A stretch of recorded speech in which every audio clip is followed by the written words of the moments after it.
Listen, I love Pearl Jam, but like, tell me the lyrics to most Pearl Jam songs, okay? It's that one song where he's like, yeah.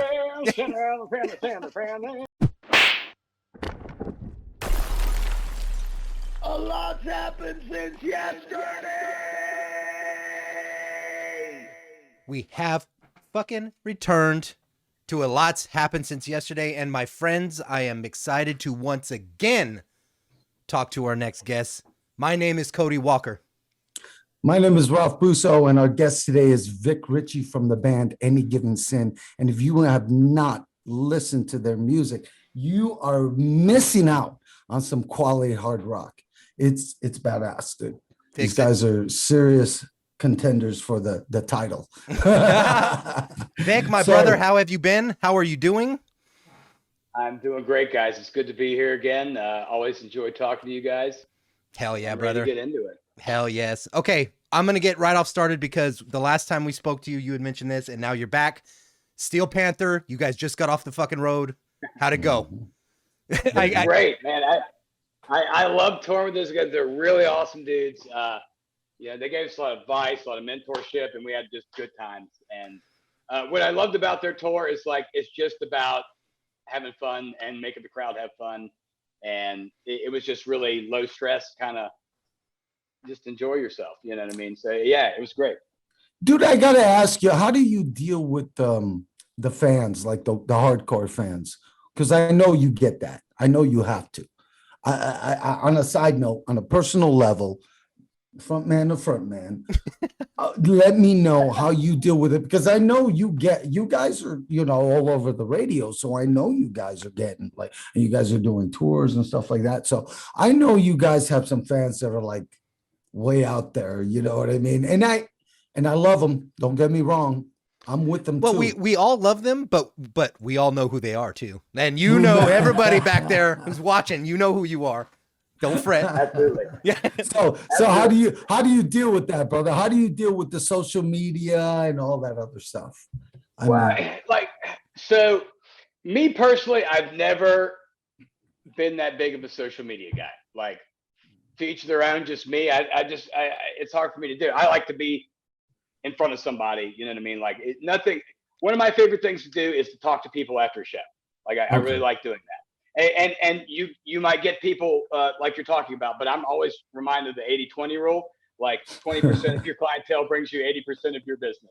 You know what I'm saying? So it's like it's like you have a hardcore fan, but that's amazing to have. Yeah. You know what I mean? At the same time. So it's like, yes, there are people in the nicest way I could put this, sometimes can be overwhelming, but they're overwhelming because they like your shit so much. It's like, you just kind of have to go like, you know what? That's okay. Yeah. That's such a great perspective. Oh my God. That's just how I feel. You heard it here, folks. Vic Ritchie giving his perspective on fans that can get a little bit overwhelming at times. That's so cool, though, because the fact that you appreciate them for that and that you overlook the fact that sometimes it can be a little overwhelming. Because so a lot of people don't understand that there's a lot involved in what we do.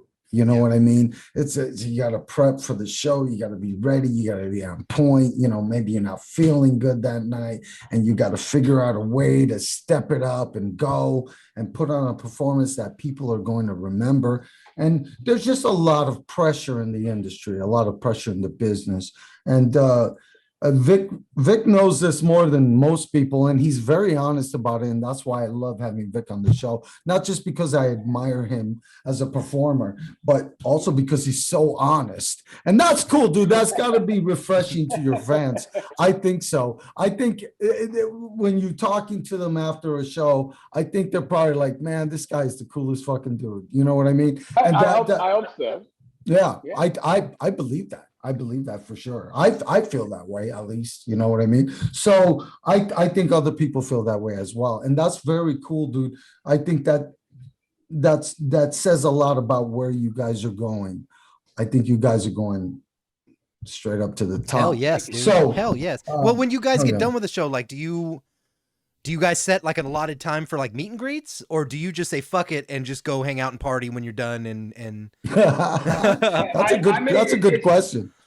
It's some of that. I mean, obviously you gotta get your gear off stage. You know, there's admin to do. Yeah. You know what I mean? Yeah, you still got to work when you're done performing, of course. Yeah. Right. But yeah, we try to get over the merch booth or get out in the crowd, assuming that's a possibility in the venue we're at or however it works, as soon as possible. Because, and my motto is, if you're in front of the merch booth, people are going to come up and talk to you. They might feel like they want to buy something. Yeah. So yeah, you know what I mean. It's kind of a win-win for everybody. You know, in a sense. But even if nobody buys anything, like I just like talking to somebody, because I think if you do, then they remember that experience with you. You know, they have a personal experience with you. Yeah. And then they have something personal with maybe the music. You know what I mean? Too. Facts. And that's so important too, because a lot of, I mean, shit, at least in my experience, a lot of the bands we used to talk to back in the day in the LA scene, it would be about, you know, we're done playing, get your shit, let's go home. Or let's just sit, you know what I mean? Like, and you if you're not making that connection, you're losing it in a big bad way. I think so. Yeah. Yeah, absolutely. Yeah. So let's talk about something on the side real quick. What is the main thing that keeps a band like your band, who is obviously doing fairly well, playing shows, touring, doing festivals, getting played on the radio all over the place, getting a lot of love on Octane? What is the main way that you guys are able to keep yourself sustained? So pretty much we all have at least some sort of day job on the side. Being even at the level we're at or whatever, there's not a lot of money in it per se. Success doesn't always equal financial success.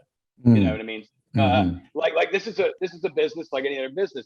Most small businesses and startups will spend years being in the red before they're in the black. Facts. You know what I'm saying? Facts, yeah. So there's a period that you have to love doing this, because it is just as hard starting this as it is any business or anything else. And you're just going to have a period. You have to put your heart and soul into it. And you're just not going to make the money that you might think that you should at that point in time. And that's just how it is. Back to the honesty thing. Like it's just, you have to build this for years, no matter what you think is going on. Like it just takes time. And it's not that you're not successful if you're not making a bunch of money off the bat or something like that. Yeah. If you're not in a mansion at the end of your first year, you know, it's not that you're not successful or not moving forward and not moving the ball forward. You know what I mean? It's just all these things take time, and you have to build things. But yeah, so we make money off of this band, but we also need to sustain ourselves in some way too, when we're not touring and we're not actively doing the thing that we're doing. Right. You know what I mean? Well, and plus you got, I mean, you know, and I don't know, you know, I don't know your guys' exact situation, but you know, there's also the chunk of time where you go, dude, we played this show. Fuck yeah, we made X amount of money. What do? You put that shit back into merch expenses and you back into touring expenses, and now you guys broke even, but your band moved forward. You know? Hey, if you ever watch Shark Tank, one of the things they always say to somebody is like, why are you taking all this money for yourself and not putting it back in your business? Yes. And then they're like, I don't want to deal with you because you're not putting it back into your business. Right. You're not going for the next step. And so that shows me you are fine with stagnation. Yeah. And so it's like, that's kind of where you are, like any other startup or anything you do. It really is it really is a tough pill to swallow too, because you have that money and you're like, fuck yeah, we did it. Shit, we got to buy more t-shirts, or we got to fucking put gas in the car. Yeah. And gas prices are coming up too. And they're getting ridiculous, honestly. So this is going to affect musicians. So, I mean, I guess part of why I talk about this is I want to let the fans know that we love you, but we need a little bit of help here and there. We need your support on some levels. You know what I mean? Because not a lot. We're not asking you to, like, you know, we're not quarter beggars. You know what I mean? It's like, if you like the band, come buy the t-shirt. If you like the band, come buy the t-shirt, maybe get a necklace or something like that. You know what I mean? But anyways, these guys, Any Given Sin is a great band. You guys should be following them. You guys should be supporting them. If you go see them live, and they're doing their best to push during this weird time that we live in with the whole COVID-19 and all that shit. These guys are like really. Let's talk about that, Vic. What's the next thing that you guys are gonna do? What? Well, we have this tour coming up in June 3rd to the 21st. Okay. With Shaman's Harvest and Crobot. It's gonna be from New Hampshire basically to Colorado. Please check it out. Look on our Facebook or Shaman's Harvest and Crobot's there. Tickets are available. We'll see you out there. We hope you do. Links in the description, people. Yeah. So, and then we're going to have an album coming out later this year. Definitely another single before that. I wish I had dates. I don't yet. And when I do, you'll be the first to know. Everybody. Okay. Can I ask how many songs are going to be on this album? Yeah, we're looking at probably 11 or 12, perhaps 12, but definitely 11. Okay. All right, Hell cool. yes. Well, we're talking album. Like, I'm not going to get into details. Obviously, you got to hold off on that. But creatively, when you guys are working on a song, I asked this question previously to another guest, and I just thought that's something I want to suss out. If you guys are at a stalemate creatively, do you guys have a system as a band for who makes the final call, or how you're writing a song and somebody goes, I like this, somebody goes, I like this, and they're all solid ideas, but they're just not nobody's vibe yet. How do you guys navigate that? This wasn't planned, but this is just kind of happened organically. We kind of compartmentalize it. Like for myself, the guys kind of know that it's really important to me to like write the lyrics and write the lyrical melodies is for the most part. So when it comes to that, I kind of have the authority. When it comes to certain musical parts, then they might have the authority based on their own instruments that they play. You know what I mean? So, and that's kind of that. This wasn't planned. It's just kind of how it's happened over time. But it seemed to work out. And nobody's ever unhappy with any decision that anybody ends up making in the end. So it's all worked out. Do you guys ever try to like? I guess inspire would be the word. Do you guys ever try to inspire each other with like ideas? Like, does your guitar player come up to you and go, dude, what if you did this? You know what I mean? Instead of doing, does that happen? Yeah. Okay. Mike Connor would laugh at you right now because our guitar player, he'd be like, yo, dude, I've came up with 1 million lyrics, but that dude will sit there and take them, and then he'll come up with something that's completely different than what I said. It's only because he said that I come up with that, what I thought. You know what I mean? Like, it's not what he said at all. So it's like, it's not technically his lyric, but it's his lyric. Yeah, it's like the only reason I came up with what I thought is because he said this thing that was totally different. So it's like, it's kind of interesting how it can work out. So Mike's sitting back there, you're writing the song, and you're like, man, that's a good line. And he's back there going, you're fucking welcome, dude. Yeah. In a sense. It's like, it's not my line, but like, I know where you got that line. you guys, if only you people out there understood what's going on here. We're talking band shit. Yeah. You know what I'm saying? Anybody in a band right now goes, I get it. I fucking get this. Yeah. Everybody else is like, huh? Who's usually the proponent of the new song idea? Is it a riff? Does Mike hit you with a riff? Do you come up with a melody line and go, I have this idea, and you guys kind of jive with it? Like, what's the catalyst? All the above. Like it happens so many different ways. I'd say generally speaking, we start out, there might be a riff to inspire some vocal content, and then we roll heavily off the vocal content, like a melody or something like that. Yeah. And then start drafting music under it. I could see that because the lyrics and the melody that you would write would kind of dictate the mood that the song would go down. Sure. That's probably going to be for most songs, it's going to be the standout element.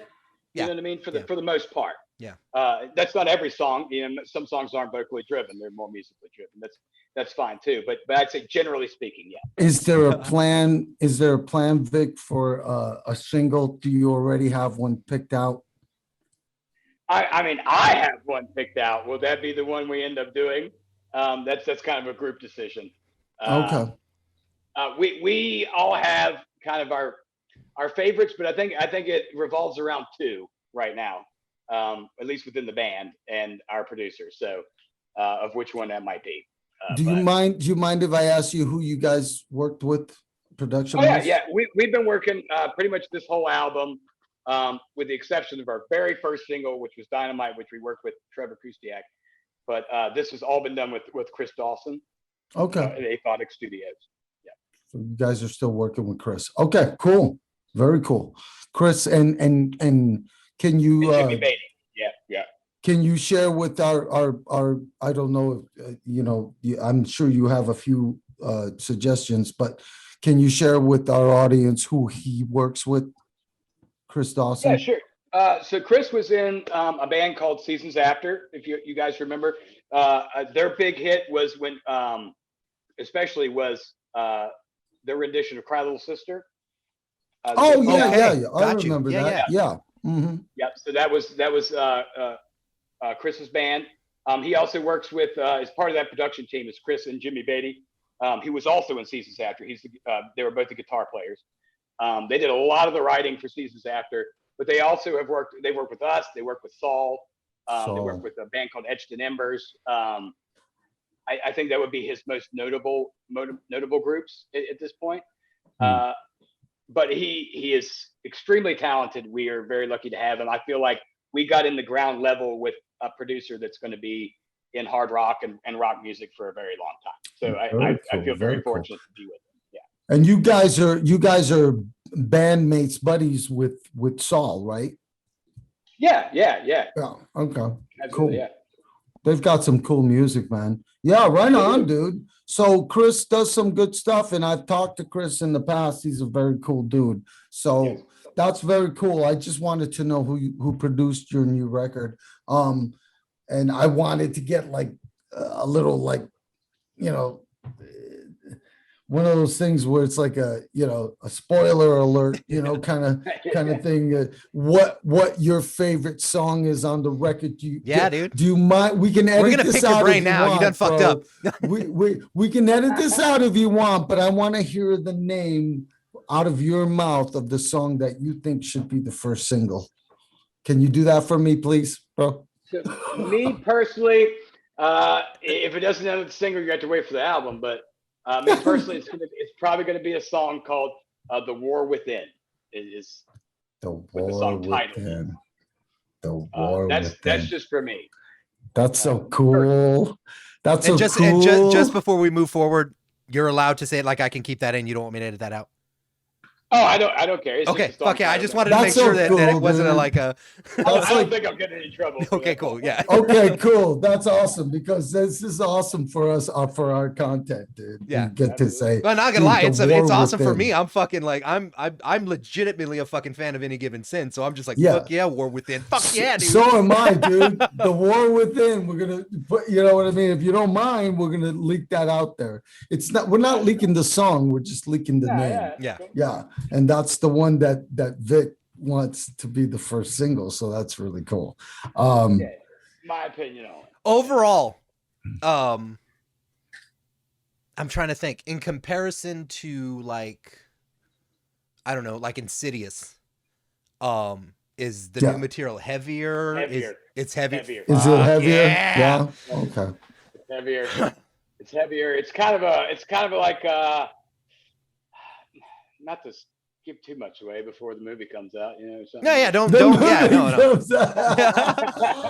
I feel But like one of no, those people no, at the fucking movie interviews where they're trying to get every ounce of Star Wars information from somebody. I'm like, if you were to Before name movie the album, comes out. yeah, It's kind of a free speech song or something. It's the best I could put to it. Like being vague enough to where it might be enticing still. oh dude, it's- It's something along those lines. So is it a political song? I wouldn't say it's political. No, I don't think so. Okay. I don't think so. I think it's more of like an artistic free speech. Like we need to be able to express ourselves, things like that kind of thing. Right. Right. I don't put it in the realm of politics. I put it more in the realm of like what I believe. like Yeah. humanity more than politics. Yeah, it's more of an opinion. I think That's we done. touched on this the last time you were on. If you guys haven't watched that, get back and watch the shit with Vic. We've done some great stuff. But where do you usually pull your lyrical inspiration from? Is it personal? Is it current stuff? All of the above? I'd say a lot of stuff ends up personal somewhere. A lot of the past stuff has definitely been personal. I would say like that song particularly is probably more like my opinion of the observation of things. You know what I mean? Like how that'll roll out. But yeah, I'd say all the singles we have out are more personally driven. Yeah, absolutely. Right on. Melodically, where do you draw your source from? I mean, I that's a weird question. I get it, but everybody kind of draws their source. Singers, frontmen, and you're one of the best out there. Where do you draw that inspiration from when you're looking for a melody and you're going, you know what? I've got these lyric ideas. But what kind of melody am I going to pull into this? Yeah. Where do you draw that from? Is that Chris Cornell or what? Who inspires you the most when you do that? That's a really good question, and it's kind of hard to answer. I'm into so many different types of music that I don't know. I don't know where one ends and one begins sometimes. No. You know what I'm saying? Like it's definitely influenced, but it's hard for me to like draw a precise conclusion to like who was that artist or something. It's almost like there's a bag of tricks that I've heard, and then it's like I just want to whatever I thought was cool. I want to roll it into anything I'm doing. You know what I mean? Like or try to reform it for us or something. And I mean, it could be anything from a hip hop hook to a bluegrass riff. I don't really care. You know what I mean? If it was cool, like we can roll with it. Yeah.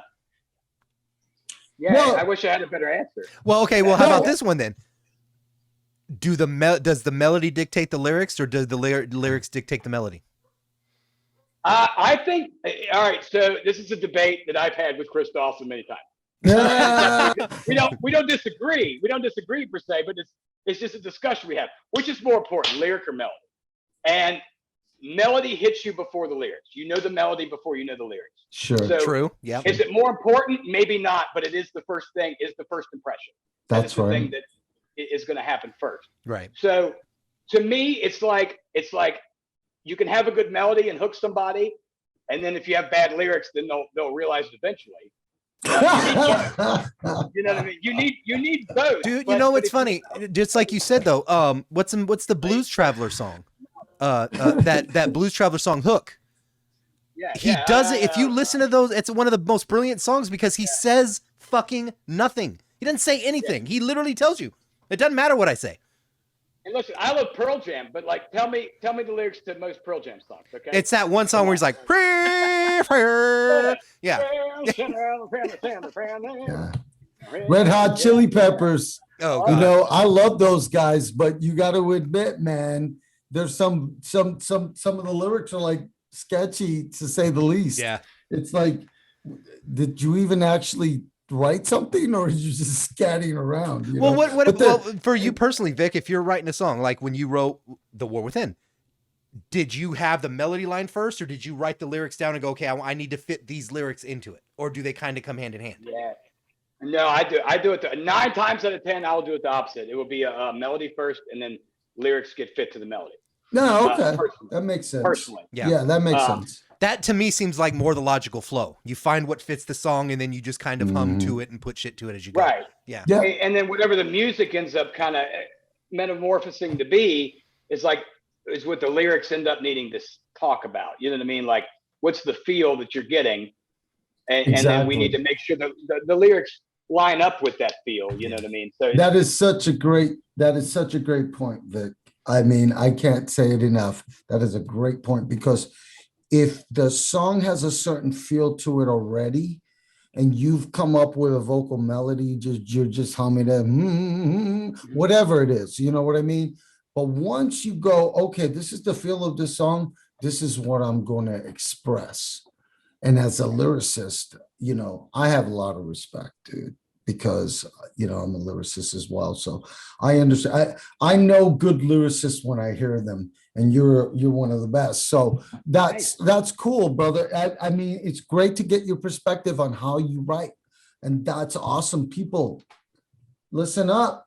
This is shit that you're not going to hear anywhere else. You know what I mean? People don't usually talk about this kind of nonsense. No, nobody seems to care. That might be our except for problem. us, our music lovers who care. I know, right? Well, subscribe, like, hit the bell. Come on. We got Vic Ritchie from Any Given Sin on the show. Vic, what's the next step? What are you guys doing next? I know you're releasing a new album soon. Do you have a title for the album? We do, but I haven't talked to the other guys if I should leak that yet. Okay, don't leak it if you no. don't worry about it. We're not trying to get you in trouble. You're good. I don't think it could be in trouble, but I don't want to jump the gun. Yeah. Okay. So, but you guys do have a title. Right on. Yeah, we got title, we got artwork. Very cool. So you are done and in the can. You're just waiting for the official announcement. We are kind of in the final stages. Yeah. Fuck yeah. Awesome. That's Any Given exciting as Sin. shit, dude. New album, name to be, released soon. The Revealed. title. Yeah. Revealed. Yeah. Chris Dawson produced it. Very cool stuff, man. These guys are getting ready to hit the road.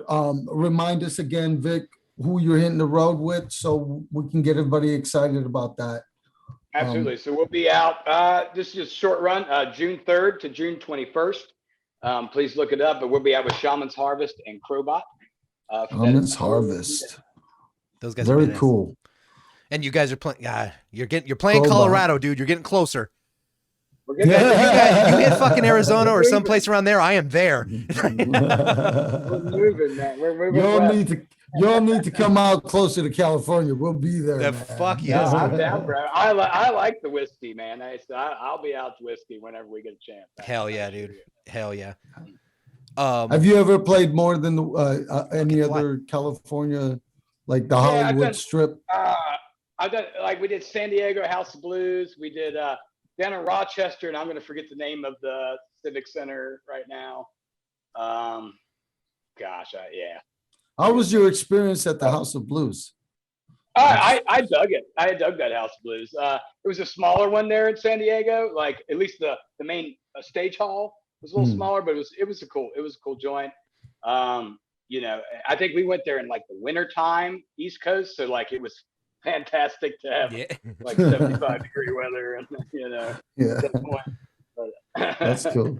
Have there been any standout I'm venues just- that you've played? Yes, Cody and me are in the same. Oh, sorry, page. brother. I was gonna ask the same question, bro. What's one of the favorite venues that you've played? Oh man, that's gonna be a tough one. The Whiskey's a really iconic place, and it was cool to be like an East Coast guy going all the way to the West Coast to play an iconic venue. So the Whiskey was a cool one for me.